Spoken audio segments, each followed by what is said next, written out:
What's up, everybody? This is your boy Trayvon here with Scent Talk TV, and today I'm going to do a first impression on 5 fragrances from the house of Milestone. Yes, I have been hunting these bad boys down. Well, I will say 2 of these I've been hunting down, and 3 of them is just a curiosity, so I decided to pick them up, as well as another fragrance that I got in a gift set from the house of Hugo Boss. And I am very eager to try out each of these and see what they are hitting on. And hopefully they will have a place in my collection and will not be going back to where it came from, back to TJ Maxx or Marshall's, you know, whichever came first and whatever comes first. But I'm talking too much. Without further ado, let's just jump into it. So let's get this Hugo Boss fragrance out of the way that I got in the gift set. Give me one moment while I grab it. This is what I found. Hugo Boss bottled parfum. Yes, Lord. It was sitting underneath a bunch of gift set boxes. I think it was those Calvin Klein CK1 flanker gift sets that I done found underneath this one. I found this one underneath those. And man, I am so glad that I did a lot of digging, because I probably would have passed this one up. To me, this is a great find for the price of $60 and some change. You know, it shows the contents of the gift set. You know, 3.3 100 milliliter size bottle. You know, deodorant and shower gel, all that good stuff. You know, you dig it. This is how the bad boy sits inside the gift set. So let's try to get this bad boy out.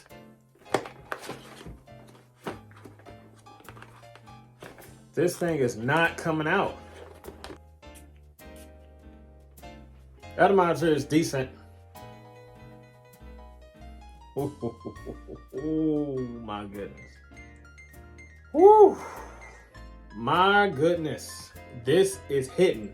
This is hitting on a lot of different levels that is unimaginable right now. Now, when I say this, when it comes to terms of the, you know, comparing it to the original, this takes that DNA, makes it more mature, make it more darker, make it more dense, make it more heavy. And I'm pretty sure, based on the way that it smells, is long lasting. So honestly, this right here is the EDP, and this is the parfum, obviously. And it really does smell closer to this one, the EDP, than the original Hugo Boss bottle.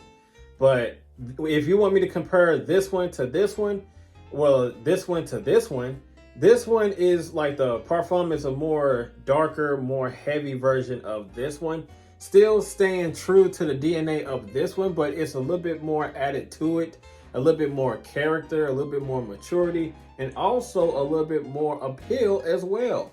And if you were to ask me which one I will pick this one over this one. Even though this one is no punk either, I will still choose this one. This one has like a dark, rich, somewhat like a warm, spicy, cinnamon-like type of a fruitiness that's to it. I'm not sure if it's the apple. I don't know if it's apple in here, which I doubt, because, you know, it's a fruitiness that's inside of here, but it's dark, rich, warm, spicy, dark and mysterious version of this one, in my opinion. As it's drying down though, you know, you're getting like a, you know, warm cinnamon, warm spiciness with a little bit of a, like a dense, like harsh woodiness in the background of it. Dark, rich, warm, spicy type of a fruitiness that's woodsy as well. Dark and smooth, not like invasive, not like, you know, it'll make you sneeze, that'll make you like want to scrub your skin and get it off. You know, it's very pleasant. You know, is the woodiness is not like, you know, too bold and masculine. It's smooth and crowd pleasing to me and to my nostrils so far. And I must say, this one right here is gorgeous.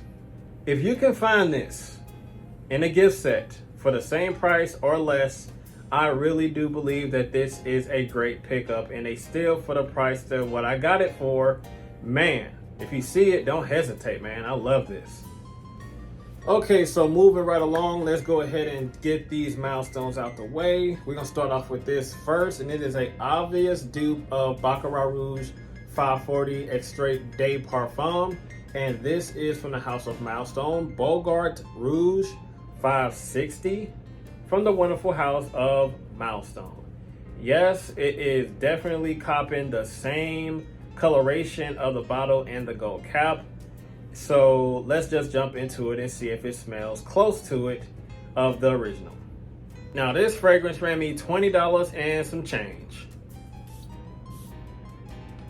Dope atomizer as always. Oh wait, whoa, wait. I just got smacked in the face with alcohol. Give me a minute. Oh, that is so gorgeous. Wow, that is gorgeous. Whew, that is amazing smelling. However, it does take of a knock. Immediately, it takes a knock. Why? Because if you haven't smelled that fragrance, Red Cherry, which is a dupe of Tom Ford's Lost Cherry by the House of Milestone, Red Cherry. If you haven't smelled that one, it smells similar to this one, at least in the opening.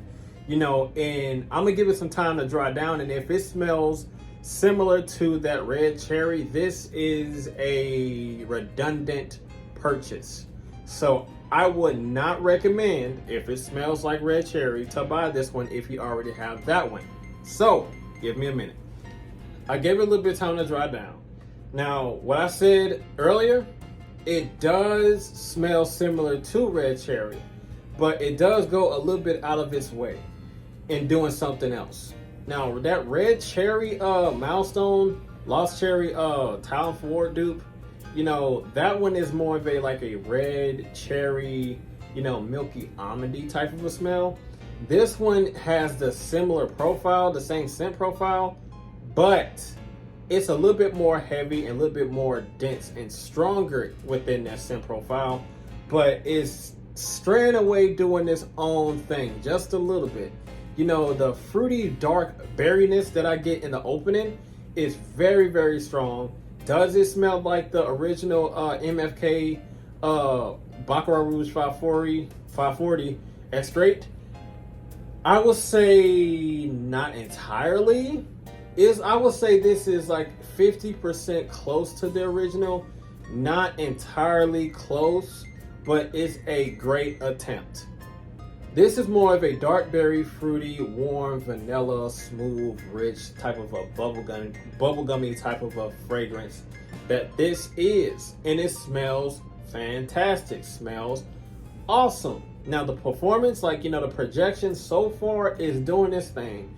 From my hand being right here, I can still smell it. Me just waving around, I'm getting a nice dope CIs just by one good spray of this. So far it's doing this thing. Masculine or feminine? I would say this is, to me, it leans a little bit more feminine. But knowing me, I will wear it like female fragrances, like women fragrances. I don't care if I like it, I'll wear it. It's women out there too with men's fragrances. But this one right here, I would say in my opinion, I'll say that this is unisex because it does have a little bit of masculinity into this that is holding whatever notes that's inside this fragrance together quite nicely, and it's not withering away at all because it doesn't have it's not too light, it's not too floral. It actually have a nice little bit of hefty masculinity to this in the base, and I do appreciate this for what it is. Is it a striking resemblance to the original? No, 50% close. So moving right on along, we have another fragrance from the House of Milestone. Now this one was not given to me, but it was brought to my attention from one of my subscribers on Instagram. He said that this one smells so good. He said, bro, this is the one right here. It was so good. He sent me 2 or 3 pictures of that fragrance and told me man, check this bad boy out. Check it out. So went out, saw it, copped it. So let's see what it's hitting on. I'm talking too much. From the House of Milestone, we have the Knight's Treasure Intense Eau de Parfum. This fragrance here ran me $20 and some change. The atomizer, yo.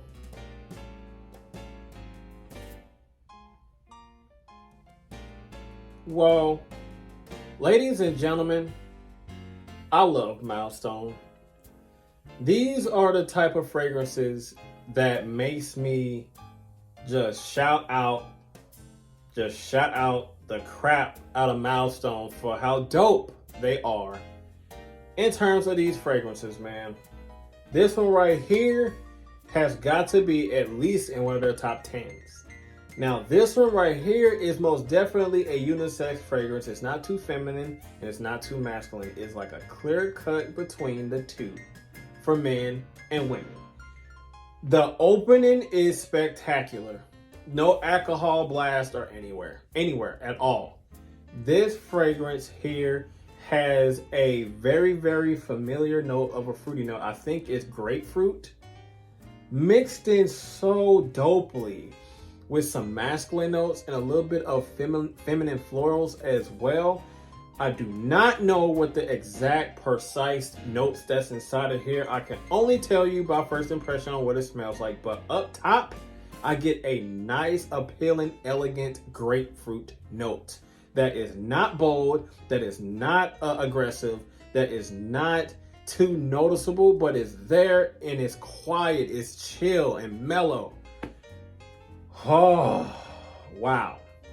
It has also a fresh laundry detergent, like a fresh laundry sheet smell underneath that. Is like a small hint of that accord underneath that grapefruit.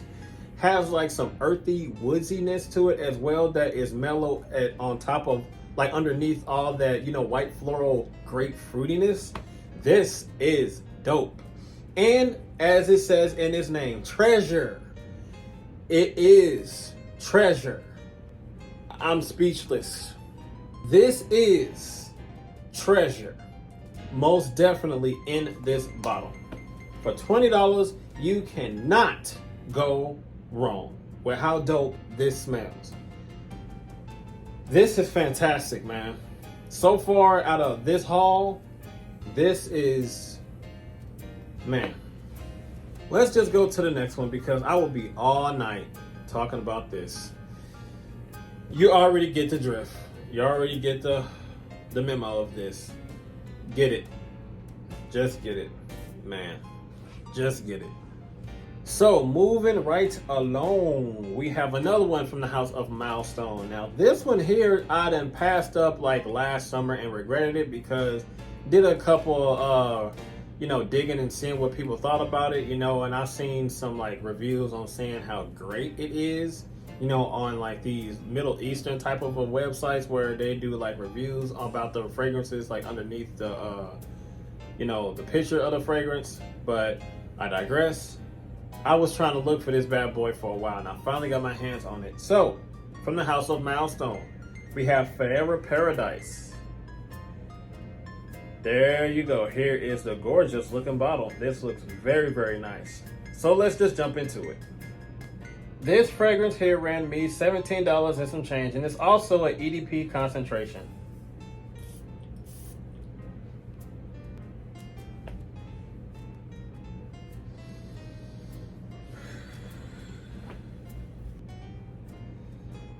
Green citrusy, white floralness with some type of a piney earthiness underneath that.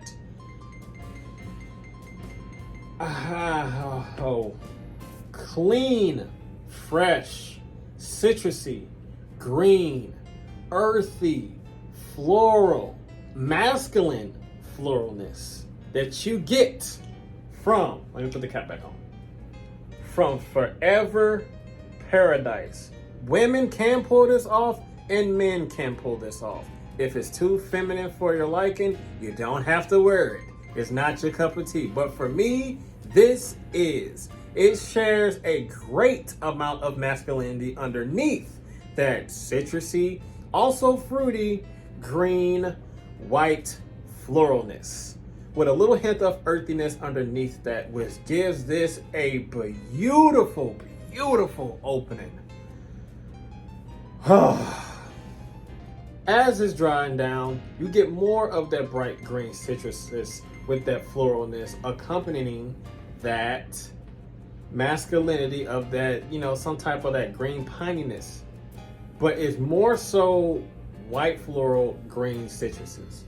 And this, paradise, that's what it smells like, paradise. So far, all of these jokers are hidden. Man, moving right along, let's go. So up next, I found this Milestone fragrance in the women's section. So shout out to the women, because this could be marketed strictly for you, but I could be wrong. It could give it a little bit of a plot twist. So I'm talking too much. From the house of Milestone, we have Equator Rose Eau de Parfum. I do like this frosted pink glass. I really do. So let's go. This fragrance here ran me, I can't see it. This fragrance ran me $17 and some change.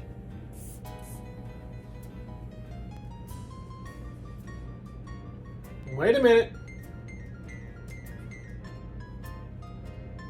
Okay, Milestone, I think I might find one that you kind of pushed it a little bit too much. But let me give it a chance. I haven't smelt this scent DNA, scent profile at all. In the opening of this fragrance, it has a very strong, syrupy, medicinal type of a smell that's kind of turning me off a little bit. But it's starting to grow on me just a little bit, because as it's drying down, as other notes is coming to the forefront, eliminating that disgust, that slight disgust in the opening that I did find not appealing at all. At all. So let me just give it some time. This has a sweet floral coconut smell with a medicinal opening. This is a unique smell and fragrance for a female. It has like this fruity coconutty type of a milky floral vibe to it that is awkwardly nice for what it is. Equator Rose should be Equator Coconut or Equator something other than rose, because I don't smell any rose in here. Maybe it might come around as it lingers on my skin, maybe as I give it time, but let's just see how it transforms, and hopefully it transforms into something a little bit better from what I'm getting. So far, I'm like, on it, but let's just keep seeing how it does on my skin. This, I do like it. Do I see myself wearing it? Probably not. But I want to keep it because the way that it smells. I haven't smelled this DNA before. It's like a milky, like coconut with some fruitiness in it. It is like a peach creamy type of a smell. Like a peach creamy, milky coconut type of a smell with some florals in it. Yo. Now, to be fair, the opening of this fragrance was not hitting how it's supposed to hit. It was not doing it for me at all, because it had that little syrupy, sweet, medicinal smell to it. But as it dried down, it did grow into something dope. It did grow into something pleasant. Now, I will put this at the bottom of the whole entire list so far, as these fragrances that I'm presenting to you so far. This one goes at the bottom of the list, but at the same time, I do like it because on how unique smelling that it is. I haven't smelled a DNA or a scent profile like this at all. This is nice. This is nice. Should you go out there and buy it? This is a try before you buy it, and it's also a test before you buy. Like, spray it on yourself, walk around the store and see how you like it. I am not going to tell you to hurry up and buy this like the other ones. Take your time with this one. If you're interested, take your time with this one. If you can spray it on yourself and test it out, do so first. But to me, in my opinion, so far, I do like it because of the uniqueness that it carries inside of this bottle. The uniqueness that's inside this bottle is kind of pleasant to me. It's just that the opening I can get jiggy with. I can get past that.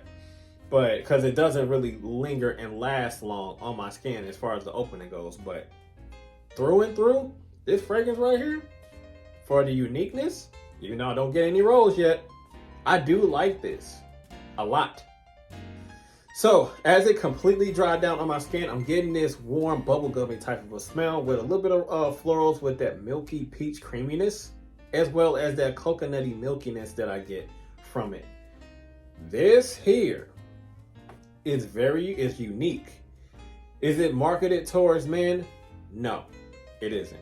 Can a man wear this? Is up to you. Cause me, I wear this. I wear women's fragrances, like I said already. I don't care. So this one right here, I'm keeping this one.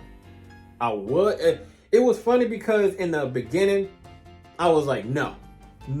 If it smells like this from the beginning to the end, it's not staying in my collection. It's going right back to Marshall's.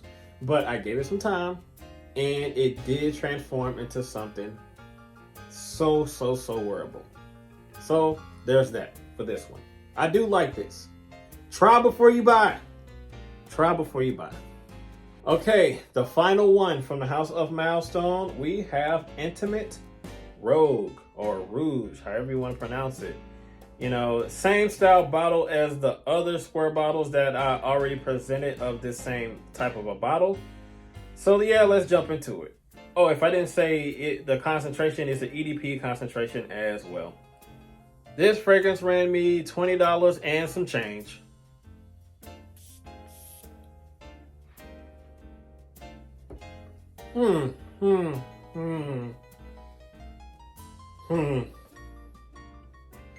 This one has a dark, sweet, herbaceous sweetness. And those two accords does not fit well with each other at all. I'm really trying to find something that is remotely close to attractive with this fragrance. Because as the opening goes, it is not my cup of tea.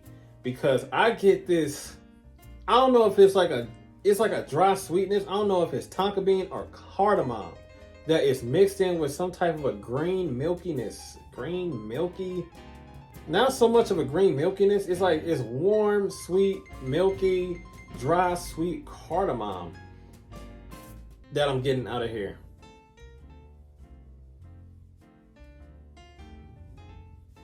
Just like the other ones, man. Just like the other ones. Let me get it. Let me give it a chance for it to dry down and see what it's hitting on completely at its final form. So give me a minute. I gave it time to dry down. Once it dries down completely, I know I said like a green milkiness that is very off, and it doesn't smell anything green at all, so forgive me, I apologize. But as it dries down, it is very milky and sweet. Like you know how you got like that Blue Bunny ice cream that's like orange and vanilla swirl? That's what it smells like, a creamy icicle type of a smell. And that's all that I get. I don't get too much of a spice. I don't get too much of like, you know, a dominant fruitiness. It's through and through like a warm, sweet, milky type of a ice cream type of a smell. Which is not bad. At least in the opening. The opening, ooh. Underneath all that milky sweetness, it has a masculine accord underneath that I cannot put my finger on. It's just sitting there aggressively in the background. And it's just like, it's sitting there like a bouncer at the club, just sitting there with his arms folded. I cannot smell or smell out what masculine note that is. It's just bold and it's just sitting there, not withering away. But on top of all of that attractive appeal with that milky, creamy, sweet, somewhat of a ice cream smell, that's what's keeping this fragrance in my collection. Is that. Other than, if it wasn't for that, this will be going back big time. I believe that what turned me off in the beginning was that masculine note that was in the opening, and then everything else started to creep in quite fast, pushing whatever it is that was turning me off back. But it's still there. It's still there. I think it's some type of masculine. I don't know what it is, but yeah, I know that I said this would go at the bottom of this, but this goes at the bottom of the list. Not saying that this is a bad fragrance though. Doesn't smell bad, at least in the opening. And it's kind of pushing it. It's kind of pushing to the point where it's smelling bad, but that creamy, attractive sweetness that smells like ice cream is the only thing that's saving this fragrance from going back to Marshall's.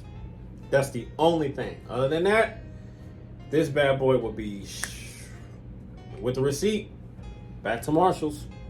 If I were to compare it to a cheapie that I already have in my collection, I will say that it will smell like Contra Men Only Intense Eau de Parfum, but a little bit of a feminine twang to it. A little feminine twist to it. Not too much, but this one is way more masculine than this one, but they added a little bit of a feminized twist to it. Not too much though. But if you like this, you probably will like this. So to me, in my opinion, this is the women's version of this, in my honest opinion. So that's all that I have for Scent Talk TV, ladies and gentlemen. As always, you know what to do. You gotta like, comment, share, and subscribe, and make sure you hit that notification bell so you do not miss anything. And I will see you guys in the next video. Be safe out there and be blessed and have a good one. I'm out of here. Peace.